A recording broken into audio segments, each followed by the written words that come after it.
completely thrown me off of everything there, Phantom. I'm sorry. I messed up the script. Like, I don't think I'm Let's do it again. You just skipped through like 6 parts of what I was about to say.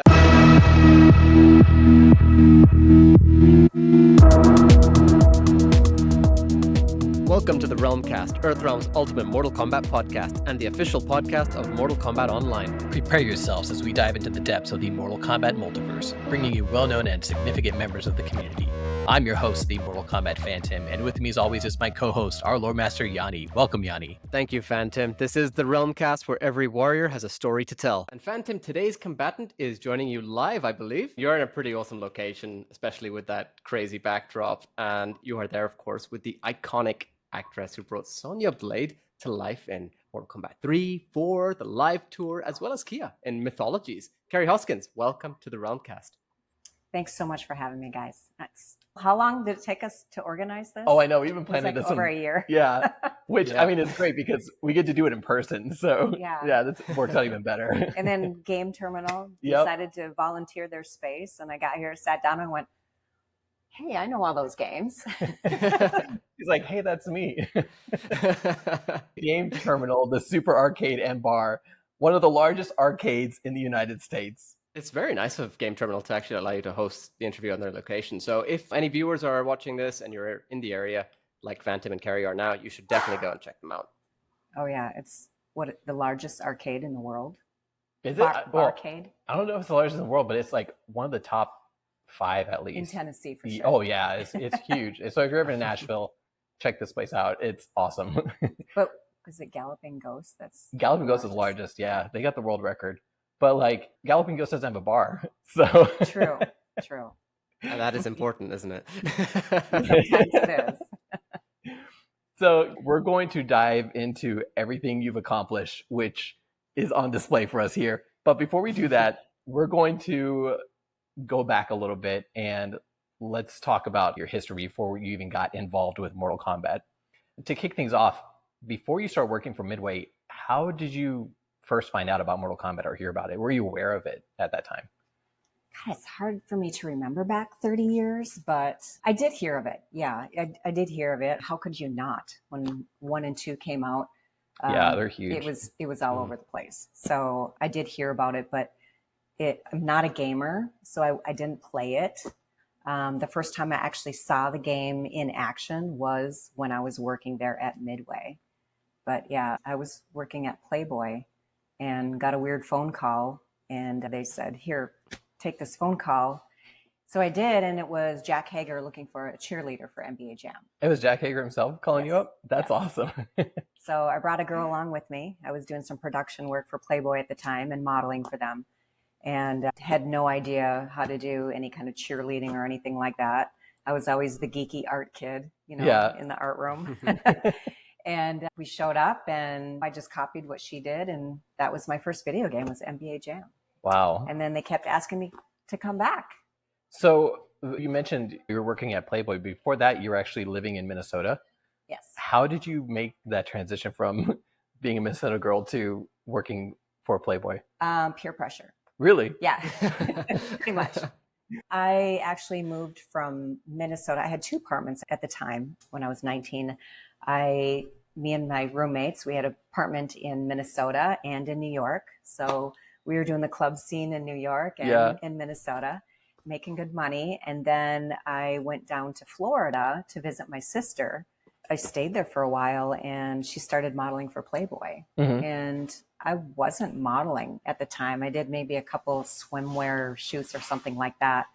And while she was shooting with Playboy, I was watching, drinking champagne and eating potato chips, just sitting there going, wow, this is cool. And then they turn around and they go, hey, do you want to join your sister in the next shot? And I'm like, me? And so that's how it started with Playboy. But yeah. Did that end up getting published? Oh yeah. Really? I actually modeled for them for a couple years. Mm-hmm. When I had met the art director, he realized I was a creative. So he invited me to come to Chicago and do some production work, hair and makeup, styling, that kind of stuff. Yeah. So I started working behind the camera. with the production team. And so that had me in the office 9 to 5 every day and taking the train downtown. Yeah. My mom actually lived out west, so I had a place to go when I went to go visit Chicago. And that's how it happened, from Minnesota to New York to Florida to Chicago. Am I correct in saying you were originally doing a degree in animal health before you got into the Playboy shoot? Yes. I didn't finish. I was very close to finishing. I think we went by quarters. So I had a quarter left and I would have graduated and went down to Florida and started modeling with my sister. And just, when I took that summer off, I just never went back. And I don't regret it.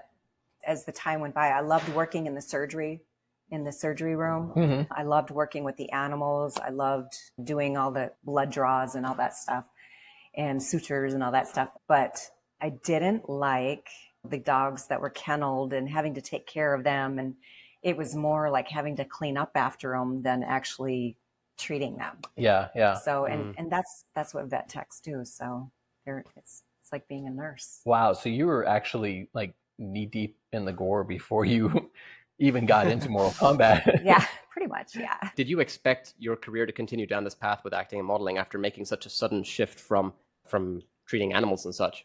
I was pretty laid back in my early 20s. And after I realized I could make money just, by looking pretty in front of a camera, it was kind of like, hey, I kind of like this. It's easy. Yeah. And they're throwing money at me. I mean, I'd never even dreamed of making that kind of money as a model. So it was pretty hard to go back to $15 an hour. Going back to, the initial phone call from for Midway. So they asked you to come in and pose for the NBA Jam machine, which if anybody's played NBA Jam, you can recognize seeing Kerri. She's the one that's standing there in front of the arcade machine dressed as a cheerleader. And it kind of became an iconic promo shot for that video game. After that, did they just ask you to come in and do this game right here, Revolution X? Or yes, the next one, Jack had asked me to do Revolution X. So we started getting ready for that. And he told me the characters that he had. And I'm like, I can do the Mistress Helga. That is totally my thing. And he's like, really? Because he thought I was going to be more like the cage dancer, with the fluffy hair and the swimsuit on. Yeah. Because that's all the stuff that I had already done, the Playboy and all that. I was more excited about doing Mistress Helga, where I get to be, a badass. Oh, yeah. You taunt them throughout the entire video game series. Yes. So when we would do the conventions, had so much fun. They gave me a whip. So, anybody that went by, it was like, and they're like, oh, it's her. So it was like this license to sit there and whip everybody at the conventions. It was great. But we did I got to shoot a day with Aerosmith. Yeah. So I got my private little concert right in front of me, and it was just an awesome Oh, day. what do you mean? Did they like sing and stuff? Yeah, they came into the studio and they did, their work that they did for the game. And Steven Tyler had to do some vocals, and we had to do some shots of me walking up to him, for Love in the Elevator and stuff. It was great. So for those of you who don't know, Kerri actually played 3 different characters on that video game. Of course, Mistress Helga, but then you also got to do the cage dancer at the clubs. And then you got to be like a groupie for Steve Tyler. Yeah. What was it like working with him? I never realized until just now when he said it that it was 3 characters and not 2. Wow. I mean, maybe the cage dancer was also the groupie. I don't know, but you could argue that. But let's go with 3. Yeah. I gotta add another one. Was he very pleasant on set, or? Oh, he was great. He was great. There was one shot where we had to be face to face, like we had been caught in the elevator. Yeah. And we were like, this close, and we had to just stand there for like 5 minutes. And he looks at me and goes, I'm really nervous. Are you? It kind of broke the ice, I'm just realizing, to any listeners who might not be aware of what Revolution X is, it was a shooter developed by Midway for, Aerosmith specifically. It was like an Aerosmith game. So just for anybody who's completely unaware of that fact. It's such a unique game because you're shooting records at people and CDs. or CDs. Yeah. It's not that old. Come on. Let's move into Mortal Kombat kind of. I mean, Do you remember how it sort of shifted? Because obviously at this point you were already doing some work with Midway, right? But do you remember how you became contacted to be part of Mortal Kombat and how that kind of went down? It was just a rumor that, they were looking for a new Sonya, and, they had all the legal problems with the 1 and 2 characters. So they needed a whole new character base for MK3. They were changing everything up. And there was people that worked on Revolution X that were working on MK3. So they just, I don't know, I guess they just naturally asked me to be Sonya. And I was like, yeah, I'm there. Was it more because you were the person that was on hand, or was it something you were kind of drawn to, this character? It's because I am such an awesome stunt person that they had to have me for Sonya. Were you doing stunts at the time? I mean, no, I did have a little bit of stunt work when I was doing the clubs and stuff. I was doing like that Foxy boxing stuff. Yeah. So we learned boxing, and we learned WWF. It was called WWF back then. So I learned how to do all the suplexes and how to fall and that kind of stuff. And a lot of horseback riding growing up on a farm, having to fall off horses and stuff. You just learn how to fall. Yeah. And I was in gymnastics also, which also helped. So they basically just had Carlos Pacina on the side saying, hey, do this kick. I was like a yellow belt in Tang Soo Do. So I didn't really have very much martial arts experience, but I could copy really well. At this point in time, it seemed like they realized how well Mortal Kombat was doing it. So there's so much behind the scenes footage of you as Sonya Blade. And this, in my opinion, really cemented you in the minds of like everybody as, oh, that's Sonya Blade. And having a Playboy model come in and play Sonya Blade is just like every teenage boy's fantasy to be able to play Mortal Kombat 3 and see that on the screen. So, plus the fact is kind of like Sonya in the first game kind of gave up her crown.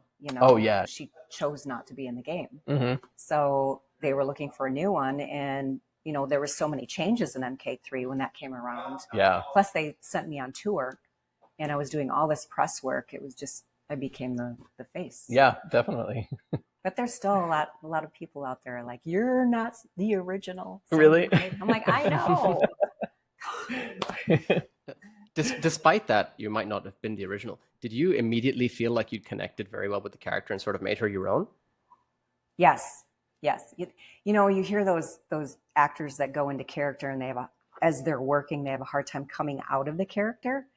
That was me when I was on tour, because it was like 3 shows a day. It was 3 months in the Catskill Mountains, 12 hours a day training for it.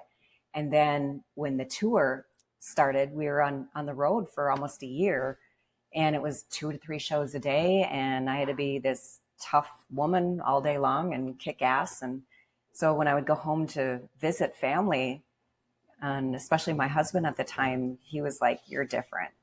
You don't have to be so tough. And I'm like, I just can't come out of it. But, I learned a lot while I was on tour, and I had the greatest time being on tour with 20 black belts who are trying to kick my ass because I got this blonde bimbo coming with just a yellow belt. And why are they asking her? There were so many other people that could have done this, but because I was in the game, they really wanted me to help with the promo work and that kind of stuff. So I learned a lot. I mean, all these different kinds of martial arts and them all like picking on me and stuff. It was just, I took it, and I was actually grateful for it because it gave me a lot of training. That's cool. Yeah. And now I think I can hold my own. You got to call back the old cast and be like, all right, we're doing it's time. We're doing we're having a showdown. See who's really advanced. Yes. So do you have any specific memorable stories about your time doing Mortal Kombat 3? It was, actually not that much shooting. I think it was just a few days of shooting. Really? Long hours, a lot of waiting because the computers didn't have enough RAM. So they would crash, them trying to put usually a VCR, a videotape, and they were putting it into a computer that had about 2 gigabytes. Oh my God. So I don't know how much RAM it had, but it wasn't enough. So it would just literally crash after almost every shot. So I would be like, all right, I'll just sit here and wait. And I know I'm being paid by the hour, so take your time. I'm good. It was just a lot of that. But we goofed around a lot, and it was really laid back. And everybody that was on the team, Ed, John, Sal, everybody, they were great to work with and really fun. It was like, shooting with my brothers and being able to kick their ass and Right. coming up with these amazing, gruesome stories. So with a lot of the previous Mortal Kombat games, the wardrobe was brought in by a lot of the cast members. But by the time they got to Mortal Kombat 3, the budget was much better. So I'm presuming like the legendary Mortal Kombat 3 Sonya outfit that you're wearing was something that they had on set. Did you end up bringing any specific items to your wardrobe for shooting in? I remember I did the hair tie, the earrings, and I think that's about it. They pretty much had, a picture of Sonya and how she wanted to look. I know there was a couple different shoes I wore. I can't remember which one was actually in the game, but they were either Atomics or Air Force Ones.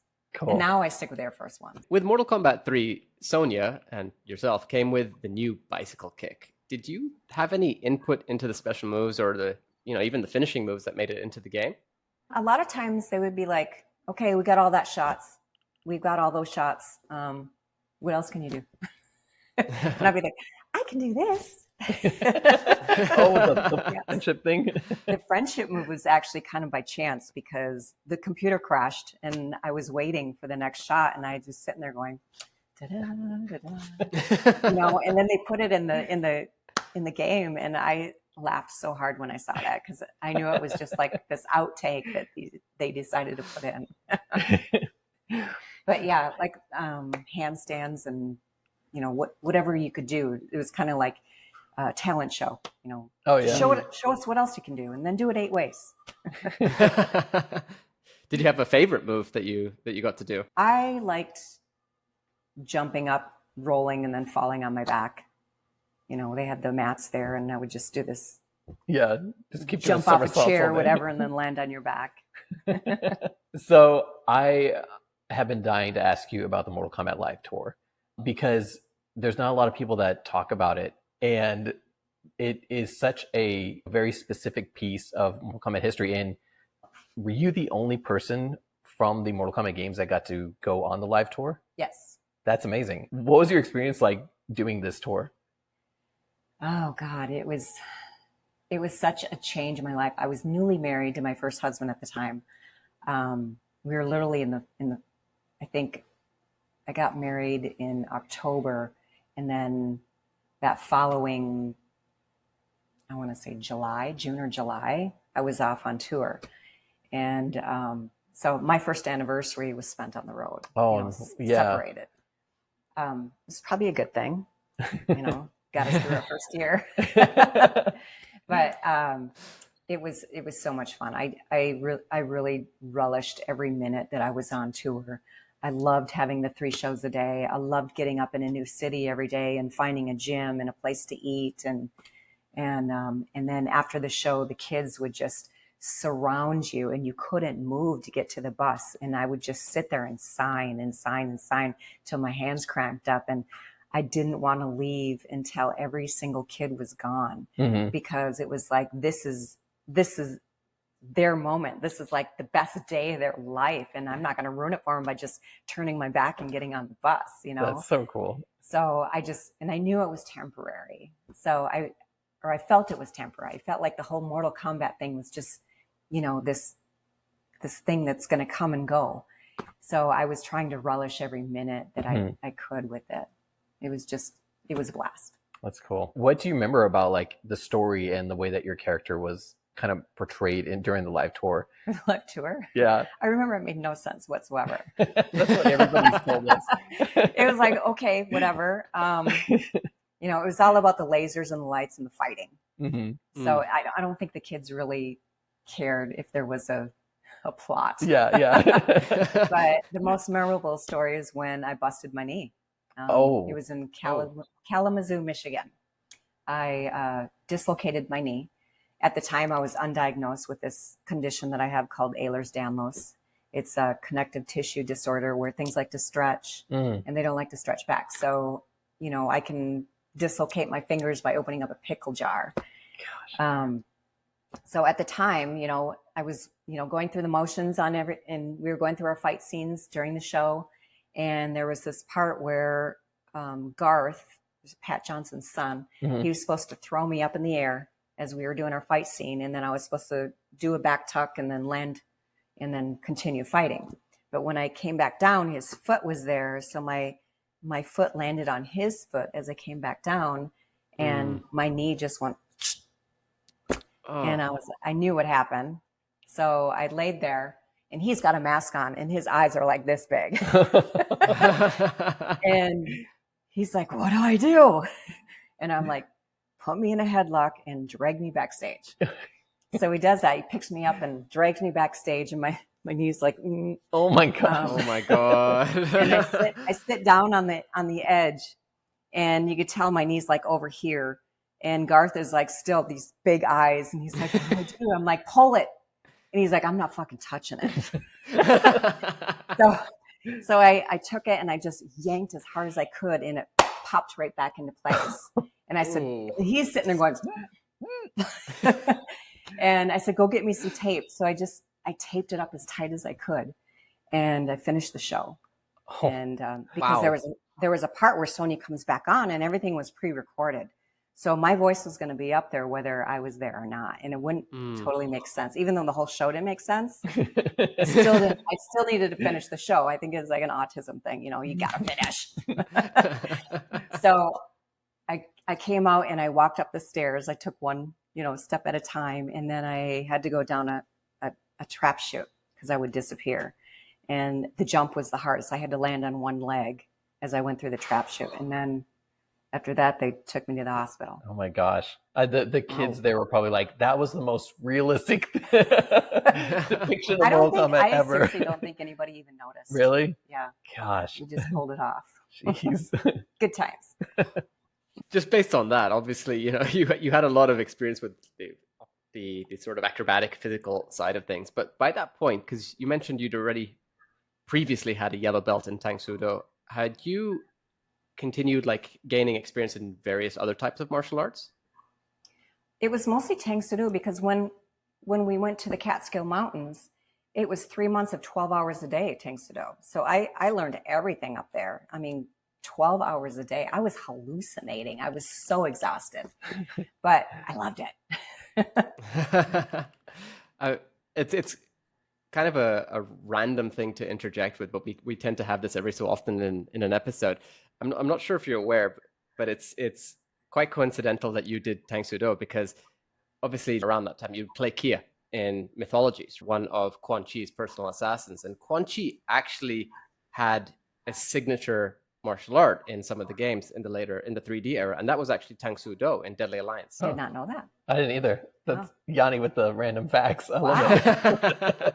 So after the live tour in '96, you ended up performing for War Gods, which is such an interesting game because it's kind of like an amalgamation between Mortal Kombat 4, like those 3D type graphics, but also it seemed like they used regular textures. It's kind of what people wanted Mortal Kombat 4 to be because it was like a mix between both the 2D era games and the 3D stuff. Not just yourself, but also Brian Glenn, who did Shao Kahn, ended up coming back for that game too. Mm-hmm. How was your experience with that different than your stuff for Mortal Kombat? Well, in Mortal Kombat, you did all the moves. Anything that was in the game is what you did. Mm-hmm. With War Gods, they literally glued a costume on me because you remember what Val's costume looked like. It wasn't much. Costed my head, gave me my helmet, which somebody stole, and I want back. Oh, you still didn't get that back? No. Oh. I was stolen at a convention. Oh my gosh. Oh. Some guy's basement. Yeah. Whatever.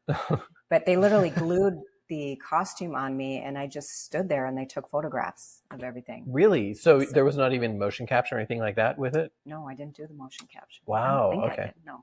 Yeah, that's interesting. I wasn't sure how that process went. So they kind of took your skin for that game. Yeah. Well, they did that for Mortal Kombat 4 too. Yeah. You mentioned that it was like a combination of like 4 and like previous era games. So you'd had the 2D side of things and you had the 3D side of things. And I would say that War Gods was actually even kind of I say this very, very carefully, ahead of the curve in the sense that they use the sort of 3D animations and motions, because you could actually, I don't know if you remember, for example, Phantom, but in like the 3D era of Mortal Kombat, you could shift the arena and by stepping to the side, right? There was a side step, same as Mortal Kombat 4, but took it a little bit further. And War Gods seemed to have that as well. Yeah. A little tidbit for you. I don't think anybody knows this, but Vala was actually pregnant with twins at the time that she shot.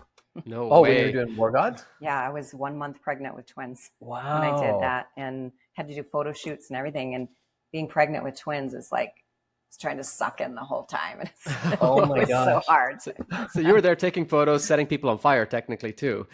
Yeah, With pretty twins. much. Well, not only that, but you also did tours, like the press circuit for War Gods, dressed up in the Vala outfit. But you were pregnant during that whole time also? Yeah, I remember doing one for Kia. I mean, I was getting way out there, and Kia's costume. Mm-hmm. I actually made like this little skirt thing to put on the leather, Yeah. and nobody even noticed. Guys, I mean, they were just looking at my boobs because they were so cute. And I was pregnant with twins. Oh my gosh! So nobody noticed that I was pregnant when we would do the conventions. It was kind of funny. Yeah. But then I think I got to about 5 months, and then I got put on bed rest, and that's when I stopped doing the games. Since we're on the topic of mythologies now, and talking about Kia, let's talk about the differences really between playing Kia and playing Sonya. Would you say their characters were almost kind of opposites, or like did it lead to you approaching the characters differently? Not really. Kia was just so fast. The shooting for it was really fast. We did a couple clips, a video, and it was just fast. A couple conventions, that was it. It was just, Sonya was just so much more intense, as far as like, what I did and how I related to her. Kia was just kind of like a stranger to me. But yeah, I liked her outfit. Yeah. It's even made it into the new animation. Yeah. She was in Mortal Kombat Legends, the Johnny Cage movie by Jeremy Adams. So Yeah. it was cool to see them return with their at least sort of somewhat comparable outfits to the originals. So how was it doing the voice work for Mortal Kombat Mythologies? Like, you had actual full cinematics, where previously you had the digitized stuff. It was really short. We goofed around quite a bit, and putting us all together, these characters all together, where we've known each other for so many years, after the games keep on going, all you do is sit there and goof around, and nobody can get the shot because you can't be serious. It's funny that you say that it was such a short experience, because honestly, just the bloopers alone make it feel like it was this long drawn out thing. There's so many bloopers to Mythologies. There's more bloopers than actual shooting. Moving on from Mortal Kombat, you were also involved in let's just say, somewhat of a competitor, a game which was Killer Instinct, which many Mortal Kombat fans do love. And I believe that was as Maya in the 2013 version for Killer Instinct. Is that correct? Yes. I did the motion capture. I put the black suit on with the silver balls and spent a day shooting as Maya. And that was just one day. Really? You just one day? One day? Mm-hmm. Yep. Wow. Yeah, because that Killer Instinct is like considered, one of the best fighting games in the last 20 years. Yeah. Said one of. I mean, I was just curious to how it sort of compared to your work on Mortal Kombat, because obviously if it just took a day, that must have been a very different experience.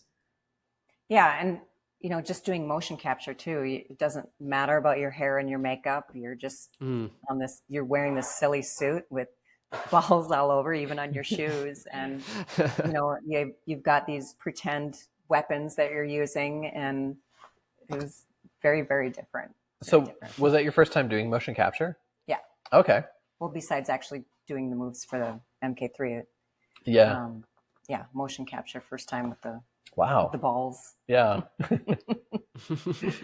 You mentioned previously kind of how it felt seeing the fan reaction from the live tour, but I mean, as we've mentioned, like, you're cemented as the Sonya Blade. Like, even in the new Mortal Kombat 1 that was recently released, like, they have you, Sonya Blade, and everybody was so excited when she got her classic outfit, her Mortal Kombat 3 outfit.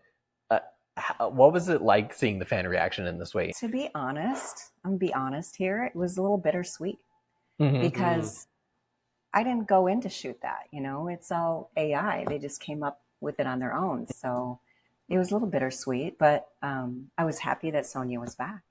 Yeah. Would you? Kind of, anyway, as a cameo. You've been quite vocal on social media, I would say, about Sonya Blade returning. And obviously, right now with Mortal Kombat 1, you have the whole cameo system. So it's like some characters have returned, but not really truly returned. Would you go in and do it? I mean, would you be down for that? Well, of course. Oh my God. I think we need to make that happen. Let's start a campaign. Yeah, really. Of course, that you'd love to play as Sonya Blade, whether it be in Mortal Kombat 1 or I'm assuming any other projects. But sure. Based on your sort of lack of connection with Kia, would you also be open to revisiting Kia too? Sure, I'd be open to any character. I love working in video games. It's so much fun. I just, did the Galactic Tank Force a couple years ago, and it's been a couple of years already. It was a blast. I mean, just shooting and doing that and goofing around all day, and I loved it. I love dressing up, and I should start doing cosplay or something. Oh yeah, we really should. Definitely. Galactic Tank Force released last year, and it's a pinball machine for those who haven't played it. And you actually get to play Empress Anoya, is that right? And I'm very annoying. Yeah, really? I haven't played it yet, but it's here at Music City Pinball, and I want to try it out because the promos and stuff for it, like you see you completely dressed up and all the characters and stuff, and it has like cinematics on the screen while you're playing it. So it's definitely a family pinball game with a lot of innuendos, and it's so corny. I love corny. I mean, if anybody looks at my Instagram or anything like that, it's so corny because that's just me. I'm corny. I love it. Well, speaking of, are there any current or upcoming projects or new roles that you would like to share, things that you might be working on right now?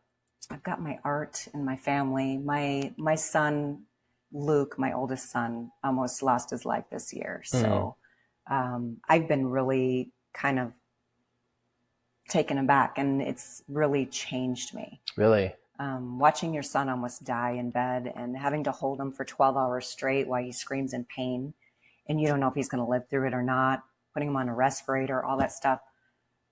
It just totally changed me. Yeah. And I kind of feel like I'm just wandering now. And it's just the weirdest feeling how it changed me. And it's hard for me to explain it. But I'm a changed person, and a lot of things don't matter anymore. Little things that really bothered me before, it doesn't matter anymore. Even down to my art. It's like, I don't have to get up into my studio every day and finish this piece and all that stuff. I just really want to enjoy people. I want to enjoy my family, my husband.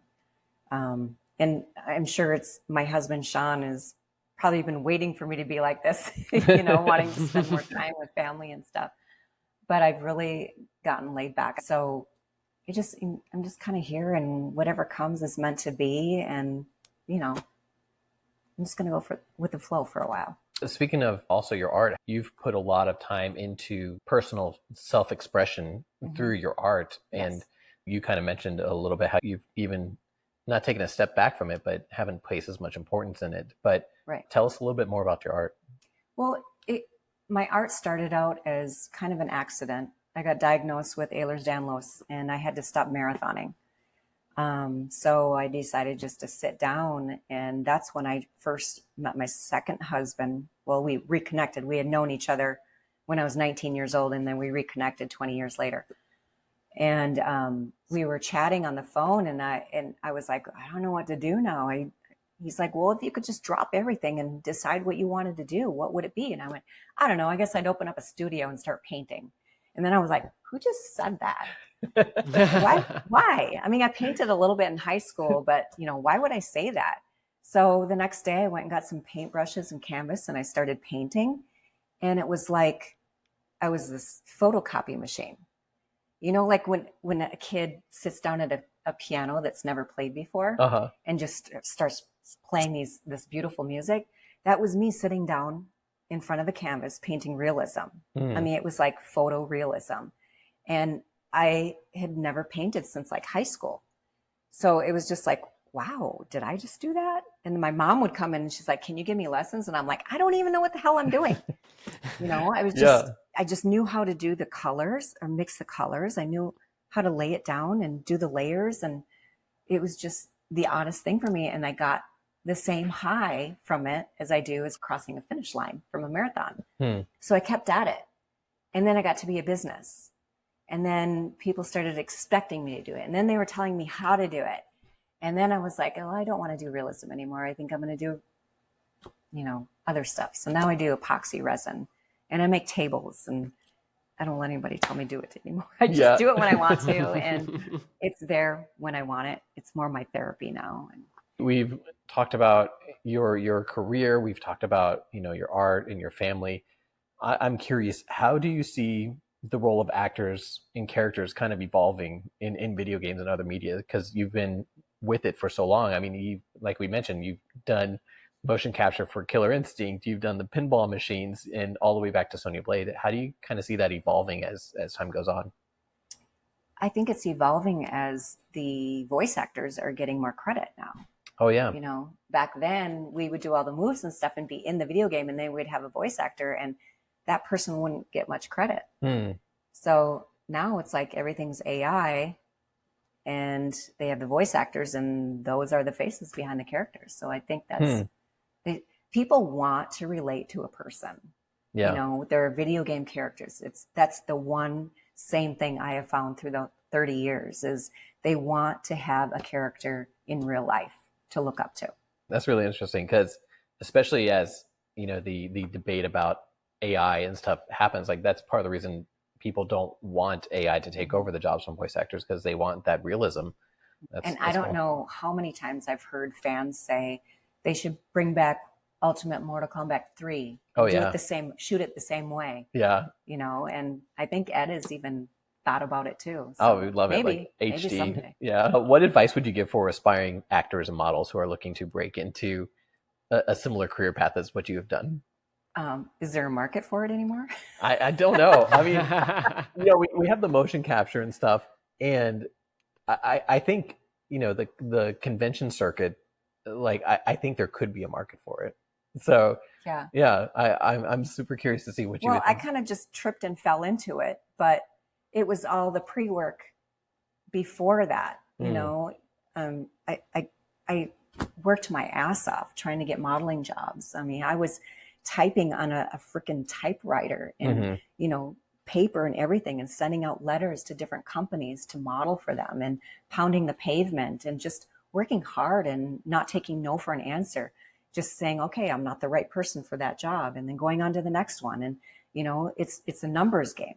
The more people that you apply to, your percentages are going to go up. So just don't stop. If it's something that you want to do and it's your dream, don't stop. Keep going. Even if you hear no, keep going. Somebody else said yes. With all that hard work and effort that you've put in over throughout your career, what impact do you hope your work will have or has had on the industry and on fans? I think the number one thing that I enjoy is inspiring people to change their lives and become healthier.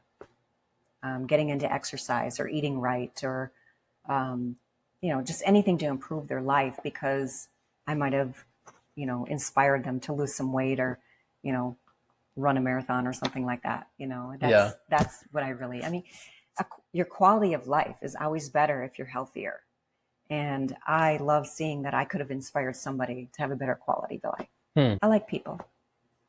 Might not seem like it, but I do. So, after everything you've accomplished, how do your kids feel about you being Sonya Blade? Do they recognize that? Well, it's a lot different now. They're all in their 20s. So, but growing up when they were in their teens, it was very embarrassing. Really? My son would be at school and his friends would say, your mom's hot, and he would just kind of blush. He was proud, but, kind of embarrassed. And my daughter was like, oh God, no. Oh. So, but now she's proud, it's great. It's fun to see your kids when they're still kind of young to actually be proud of you, because you spend so much time with them looking at you like you're stupid. And I'm very proud of my kids, all four of them. How does it feel to experience the resurgence of Mortal Kombat, and now with the participating in conventions and reunions and such? It's nostalgic. I mean, I'm still benefiting off of something that I did 30 years ago, and I'm still getting credit for it. And people haven't forgotten me. It's, everybody wants to be immortal. Yeah. So, yeah, it's really cool for me, and that's why I do it. I love meeting the fans. I love going from place to place. I love traveling, so it just kind of fits me, and I love the character. I identify with her, and she inspires me. Sonya inspires me too. Well, Kerri, I've got one final but very, very, very, very important question for you. Do you have a favorite Mortal Kombat finishing move? Well, it would be the kiss of death, of course. Kiss of death. I saw that one coming. It's a great choice. Kerri, we would like to thank you so much for joining us today on the Realm Kast. In the meantime, I think we'll go play some video games. And thank you, Yanni, for joining us today too. Well, I'm like, you guys are having such a good time. I'm as jealous as everybody watching right now. That you guys get to go and play on the arcade and everything. Yes. So enjoy. Thank you. Thanks. Thank you, Kerri. Thank you to all of our listeners for stopping by the Realm Kast and joining us on this episode. If you enjoyed this interview and would like to further support the show, then consider buying us a coffee, which you can do through the link in the description. You can find Yanni and myself, Phantom, on all our social media pages at Realm Kast. Join our official Discord channel hosted on Mortal Kombat Online server, also through the link in the description, where we discuss Mortal Kombat along with our listeners. Special thanks to Uppercut Editions and Collector's Maze for their continued support. The Realm Kast is the official podcast of Mortal Kombat Online. Catch up on all episodes of the Realm Kast or join us on our live show, The Soul Stream, on YouTube, Facebook, iTunes, Spotify, MortalKombatOnline.com, or RealmKast.com.